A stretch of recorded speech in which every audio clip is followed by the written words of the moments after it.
Hi guys, welcome back to Saving Salvage and welcome back to the channel. And today we are back on the Skoda Octavia VRS to decide its fate. Do I keep it or do I sell it?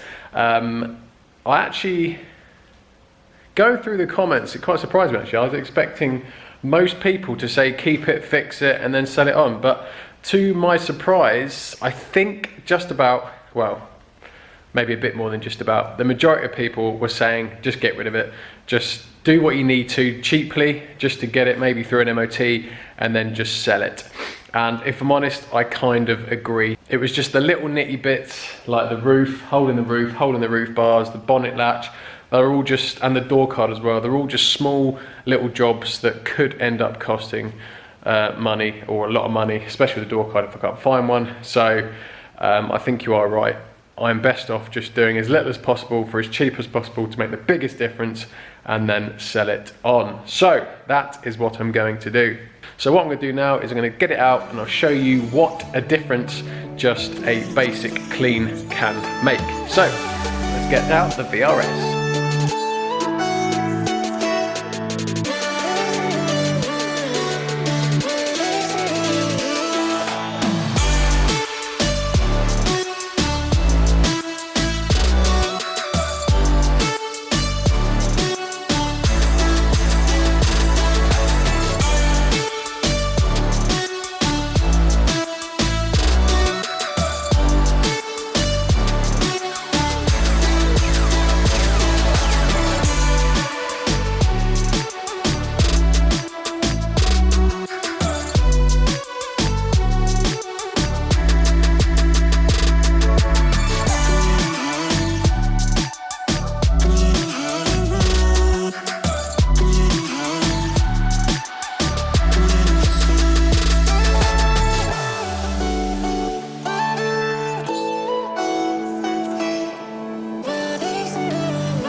So I've just brought it back in the workshop after the little photo shoot, and what a difference just cleaning the car can make. It doesn't even look that bad anymore. It looks half decent. I mean, that valet was a must whether I kept it or sold it, so that was the first thing that got done. So now we know we need a windscreen if we're going to get an MOT done, so that's going to be roughly 150 quid-ish. So we'll have to factor that in, but the main thing is obviously the turbo issue. So what we're going to do now is going to get my laptop out, get VADCOM on the go, and we are going to plug it in. I'm also going to do a basic service as well, because that is another way of making the car look good if it's just had a recent service. I'm not going to go to town on the service because fuel filter, air filter, pollen filter, you're looking at sort of 70-80 quid just in parts. So I'm just going to do a basic oil and filter, just tick a few boxes, make it look a little bit better. So we're going to go on the computer, I'm going to order the parts, and then I'm going to check out the codes on VADCOM to see if we can fix this turbo problem relatively cheap. But before we go on to Eurocar Parts and order my oil and oil filter, I have a question for you. So my question to you is, do you live in the UK and do you want to save money when online shopping? If you do, then you need Pouch. Pouch is a free desktop browser extension which automatically searches the web for the best discount codes and applies them whenever you buy something online. It saves you time and money, and with no hassle at all. And it also works on over 3,000 UK websites. That's more UK websites than other extensions that offer a similar service. So if you've got another extension already installed in the UK, Pouch will have more voucher codes for you. It's really easy to use, guys. I'll show you what to do. I'm on Eurocar Parts. I've got some oil for my Skoda. I've added it to my basket. I've gone view basket, and it's taken me to the checkout, and it's automatically popped up in the corner. Look, all I've got to do is click try codes, and it will automatically go through all the codes that are available for this website, and it will apply the best one it can find. In this case, it is daily 52, which is giving me 52% off, guys. And that is a massive saving, over 50%, £16 saved on this occasion. It's really easy to install as well, guys. All you got to do is click the link in my description, click Get Pouch, and then click Add to Chrome, Add Extension, and then go over to your extension bars, click it, click Pouch, and then add it to your extension bar so then it can pop up. So it's a no-brainer really to install Pouch, guys. It's completely free to use and it will save you money when online shopping. So a massive thanks to Pouch for sponsoring today's video. So now what we're gonna do, while I've got my laptop out already, we're gonna plug the plug VAGCOM in, check out this code, and hopefully diagnose this turbo problem. I think that'll be the first thing we do, because that is the real main problem with the car, is this turbo issue. So we'll find the faults, we'll look at the faults, and then we'll go from there. Hopefully it will be a simple / cheap fix. So I'm going to show you now on my screen. Let's plug it in and have a look what codes we've got. And the ignition's on, so we're just going to go to select control module. And we're going to go to engine and then fault codes. Turbocharger boost control position. Oh, I thought it had an underboost fault. I can't remember if it did or not. So what I did was beforehand I cleared the codes to then drive it again to see what came back. So at the minute I've actually got my engine management light on and my glow plug light on, and this seems to be the only fault. Turbocharger boost control position sensor. Implausible signal. So that could still be our actuator. However, it could also be maybe a vacuum hose, or it could even be a wire that's broken. So I think we'll probably start with the most obvious. I might actually start the car up and just compare my actual boost to my specified boost to see if they mirror each other. So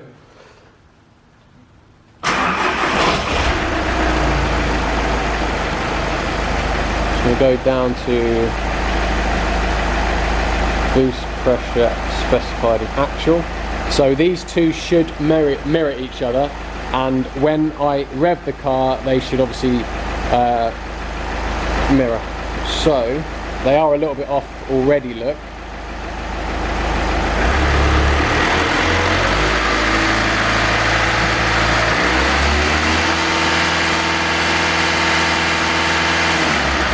So look, it's not mirroring it at all, look.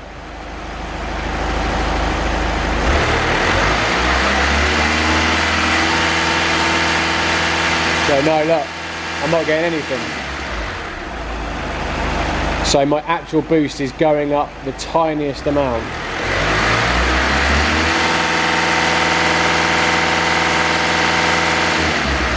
It's 100 millibar off of what it should be, and at idle it's only sort of 20 off. So we've clearly got a boost issue. Let's just turn this off.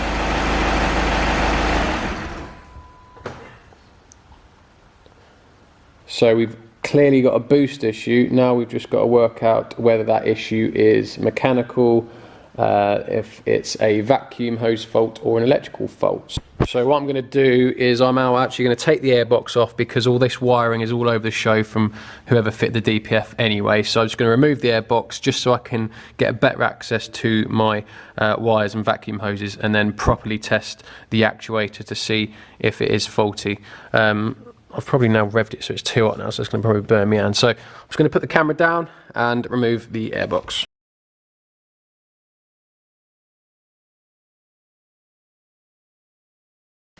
Right, so I have removed the whole airbox up to the turbo, and with the turbo airbox removed, sorry, I obviously, first thing I'm going to do is check the turbo. So what? I don't actually have a torch, so I'm using my phone, but the turbo is in that black hole there. I have just put my fingers in there and it is absolutely spot on. The turbo is perfect, so there is no issue with that. So what you can see I've done now, what I've just done is check my vac hoses. They all seem to be okay. Little bits of wear, but nothing that I've gone through. DPF wires are all over the place. However, they are not damaged and they are plugged in. So that shouldn't be an issue, they just need routing correctly. So what I've done now is I've just taken off my vacuum hose from here, which connects to the actuator and the turbo, and I've plugged it into my Mitivac. And what we can do here is test the actuator and the turbo properly now. Now we've got a sealed test, and it should hold vacuum. So I should pump.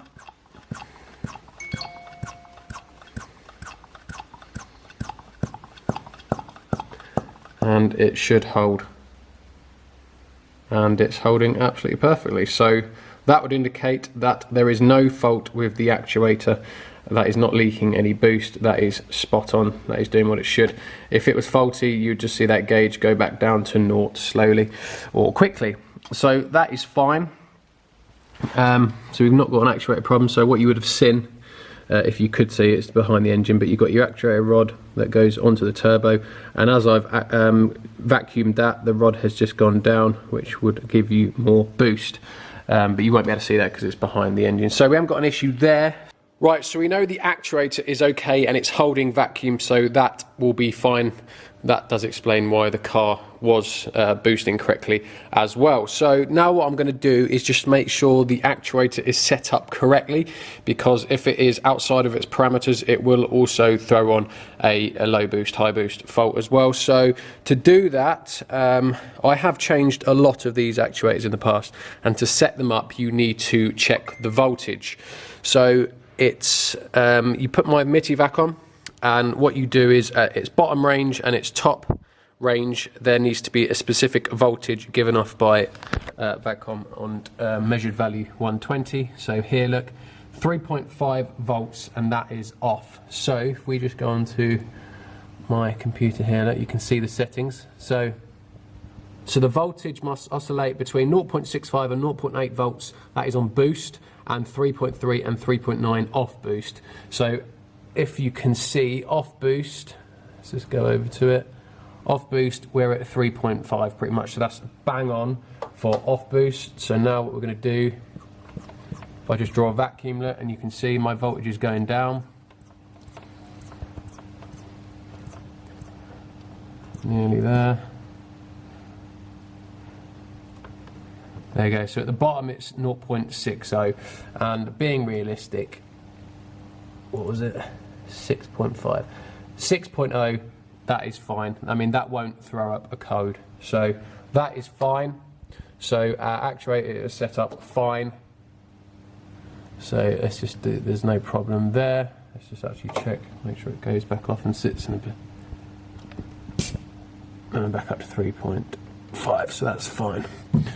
So we don't have an issue there. So what we're going to do now is, what's happening is it's not drawing a vacuum on the actuator when I rev the car, and we know the actuator is fine, it works.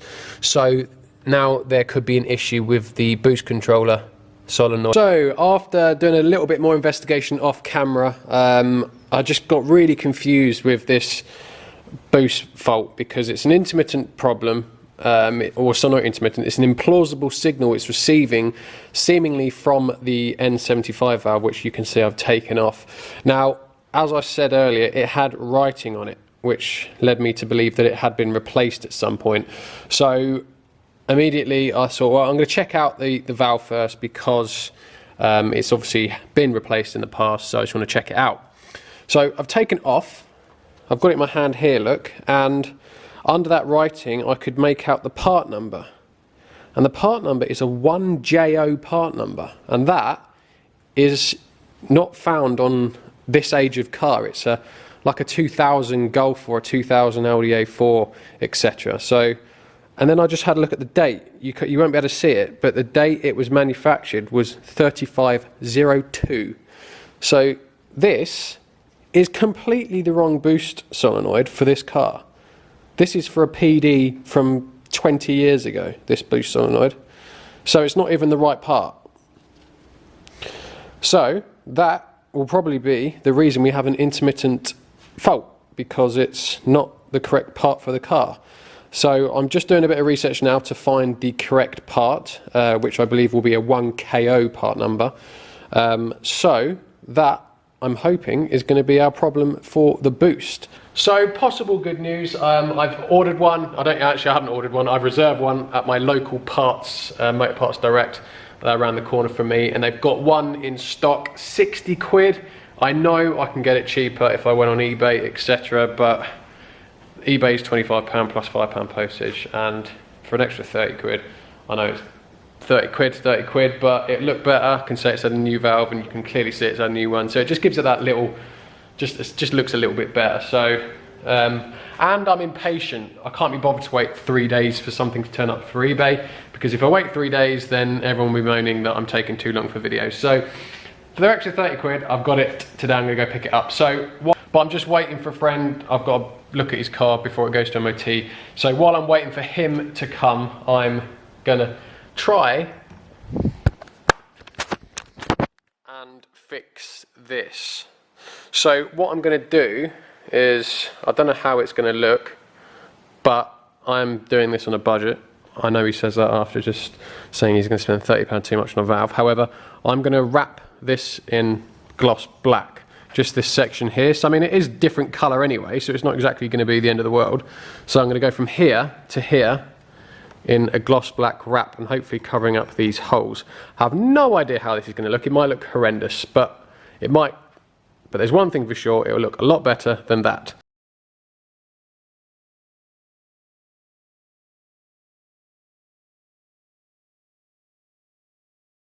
How does that look? I'm unsure, because obviously it is a contrast from like a matte black to a gloss, but I don't think it actually looks that bad. Obviously the main difference is the holes are now covered up, so it looks fine.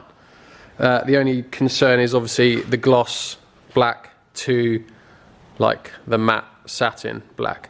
I think it works. I think it's okay. It's not that noticeable. You might notice it as you get up close, but if you just step back a little bit, it's not really noticeable. It's not up until you get close, you're like, oh, this section's gloss black. It might be coming across worse than it is on camera, but it actually looks all right. I mean, these are specific sections anyway, so it's not like I've just put a random bit of wrap on. So what do you think? Does it look, I suppose the main difference is, does it look better than before, i.e. with 2 holes here and the rest of it obviously the same colour? What do you reckon? Let me know in the comments. My main concern is I've got to do the back side, because look at the other side, look, it just looks horrendous from the back. So I will have to do the back side of both of them as well, and that's going to be a bit trickier. So after fitting the new N75 valve, the boost pressure solenoid, that has, I think, fixed it. I don't know if, obviously I just said before that it was completely the wrong part number and it's for a 20-year-old Golf. I mean, they look the same, they probably work exactly the same. So whether they are the same, really, I don't know, but it seems to have fixed it. So the code hasn't come back anyway, but I do have new codes. So I've just taken it for a jolly rogering down the road, and now I've got a leak in air intake system. So I've got a leak somewhere on boost. So now we're going to have a look into that as well, which isn't great. So it could be an intercooler pipe, could be an intercooler. So we are going to have a look at that now. So I've just had the car back in the air to have a look underneath. Couldn't really see anything. One of the intercooler hoses down there, it wasn't fully on, however it was on enough, I believe, that hasn't made a difference. I have just now put it all the way on and tightened it up. So now looking at the top, and I have actually just seen an intercooler, well, it's a hose here, charge pipe here, look, with a loose hose clip. I don't know if you can see it. However, so that is for the bottom of this pipe, and it is completely loose and not on at all. So I'm hoping that is my problem. So I'm going to now put that on, tighten that up, and we'll go out for another road test. Right, I've just tightened up that boost pipe, and I've also moved the other one a bit so it's a bit better on. So I'm hoping it's okay now. So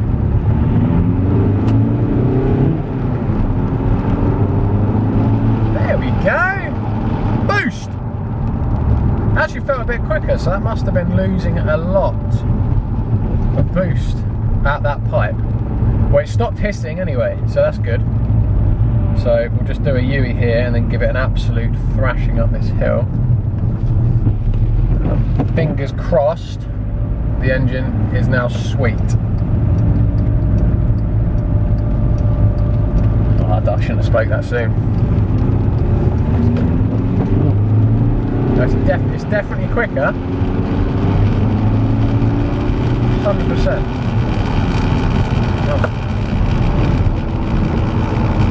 That's got a really weird noise. What the fuck is that noise?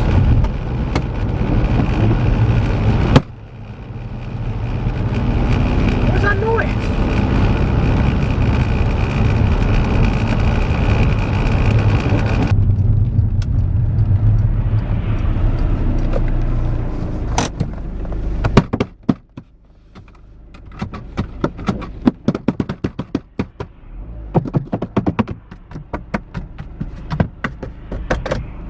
What the hell was that noise?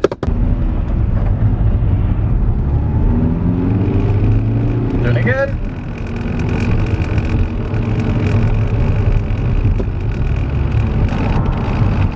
I have no clue what that noise is. And it stopped. Right, okay. That's some weird noise. I'm an idiot. Wow. Wow.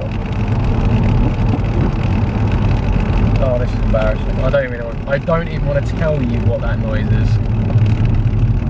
So I've just had to compose myself from the embarrassment. That noise is it's my Copart sticker peeling off the window. It makes a horrendous noise.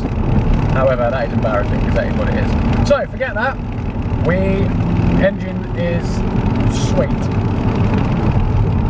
We have boost, we have more power than we did before, and engine pulls great. 170, perfect, strong. Now we've got no issues, no coil light on, no boost problems, no EML light, and no limp mode. Sweet as a nut. So I've left it on the rakes and I just want to show you my wrapping quickly. So as you can see, this is the near side which I haven't done, and you can see, look, it's a different colour anyway, just looks horrendous with those two holes. So if I just take you around to this side, the side I've wrapped, there you go, it looks fine, look. From this angle, you couldn't even tell. It's only when you get close, obviously you can see it just goes gloss. However, there are no holes and I think it looks absolutely fine. You cannot notice, look, especially for me, look, cannot notice it at all. So I'm happy with that, and I'm going to now do the same on the other side as well. So that's sweet. And actually, this car, although it's done 200k, it actually drives very nice. Absolutely, I'd be more than happy to drive this up and down as a runner. Very nice car to drive, actually. Right guys, that is it for today's video. I know some of you are going to be saying, oh, all you've done is fix the turbo problem. I was like, yeah, well, yes, technically that is all I've done. However, it's not just as simple as that. There was a lot more involved. Road testing, data logging, fault finding, a lot of stuff that I did off camera that takes time. So I have obviously shortened it down for you guys so you can just see kind of the procedure I did, and just you've seen everything quick. However, we have fixed the turbo issue. There was a few issues there, but all of them now fixed. The car drives now absolutely spot on. Actually really nice to drive, believe it or not. For 200,000 miles, you wouldn't believe it. I mean, I've just redlined it for about 10 minutes and it pulls perfect. A really nice car to drive, actually.